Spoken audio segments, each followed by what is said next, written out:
আসসালামু আলাইকুম। আশা করি সবাই ভালো আছেন। শীত চলে এসেছে, নানান ধরনের ভেজিটেবল পাওয়া যায়। তো আজ আমি রান্না করব হেলদি ভেজিটেবল নুডলস। তো নুডলস রান্না করার জন্য আমি নুডলস নিয়েছি ওয়াই নুডলস।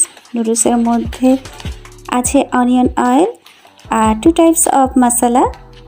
তো আমি দুটো নুডলস কেক বের করে নিচ্ছি এবং নুডলস কেকগুলো সিদ্ধ করে নিতে হবে। আর সিদ্ধ করার সময় খুব সামান্য একটু তেল দিতে হবে, তাহলে নুডলসগুলো অনেক বেশি ঝরঝরে হবে।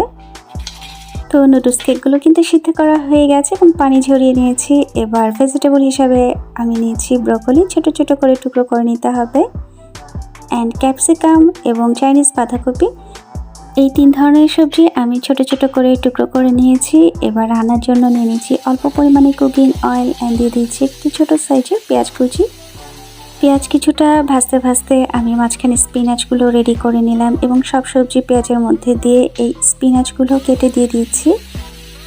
এবার এই সব সবজিগুলো কিন্তু পেঁয়াজ এবং তেলের মধ্যে বেশ ভালো মতো করে ভেজে নিতে হবে।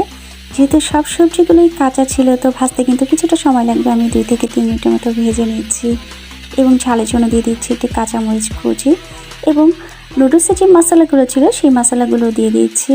মশলার মধ্যে অনিয়ন অয়েল, নর্মাল মশলা, আর লালটা হচ্ছে ঝালের জন্য মশলা। তো সব ধরনের নুডলস মশলাগুলো দিয়ে এই সবজির সঙ্গে ভেজে নিচ্ছি। সবজিতে আর এক্সট্রা কোনো লবণ দেওয়ার প্রয়োজন নেই, কারণ এই মশলাতেই কিছুটা লবণ ছিল। এবার সবজিগুলো কড়াইয়ের এক পাশে রেখে দিয়ে দিচ্ছি একটি ডিম, গোলমরিচ গুঁড়ো এবং স্বাদ অনুযায়ী লবণ। এবার ডিমটা সাইডে কিছুটা ভেজে সবজির সঙ্গে মিলিয়ে নিচ্ছি এবং নেড়ে চেড়ে সবজির সঙ্গে আরও 1 মিনিটের মতো ভেজে নিতে হবে। এখানে আমি তেলটা বেশ কমই দিচ্ছি, কারণ খাবারটা বেশ হেলদি করতে চাচ্ছি।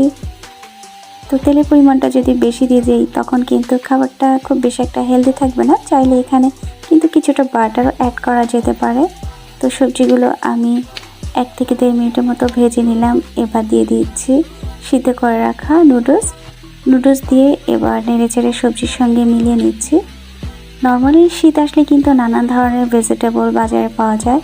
তো আমরা চাইলে কিন্তু লাঞ্চ, ডিনার বা বিকেলের নাস্তাতে, এছাড়া বাচ্চাদের টিফিনেও কিনতে দিতে পারি এই হেলদি ভেজিটেবল নুডলস। তো আমি নেড়েচেড়ে সব কিছু মিলিয়ে নিচ্ছি। এই পর্যায়ে কিন্তু কিছুটা লবণ অ্যাড করতে হবে। নুডলসের প্যাকেটের মশলার মধ্যে যেই লবণটা ছিল সেই লবণটা অনলি মাত্র ভেজিটেবলের জন্যই পারফেক্ট। নুডলসটা দেওয়ার পরে আমি চেক করে দেখলাম কিছুটা লবণ লাগবে, তাই আমি কিছুটা লবণও দিয়ে দিলাম এবং আবারও নেড়েচেড়ে সব কিছু আরও 2 মিনিটের মতো রান্না করে নিচ্ছি। আর এই সময় চুলোর আঁচটা রাখতে হবে মিডিয়াম হাই। তো রেডি হয়ে গেল হেলদি অ্যান্ড কিছুটা স্পাইসি ভেজিটেবল নুডলস। তো আমি পরিবেশনের জন্য বেড়ে নিচ্ছি। আশা করি আজকের আমার এই রান্নাটি আপনাদের ভালো লেগেছে। আর এতক্ষণ আমার সঙ্গে থাকার জন্য ধন্যবাদ সবাইকে। নিজের যত্ন নিন, পরিবারেরও যত্ন নিন। ভালো থাকবেন সবাই। আল্লাহ হাফেজ।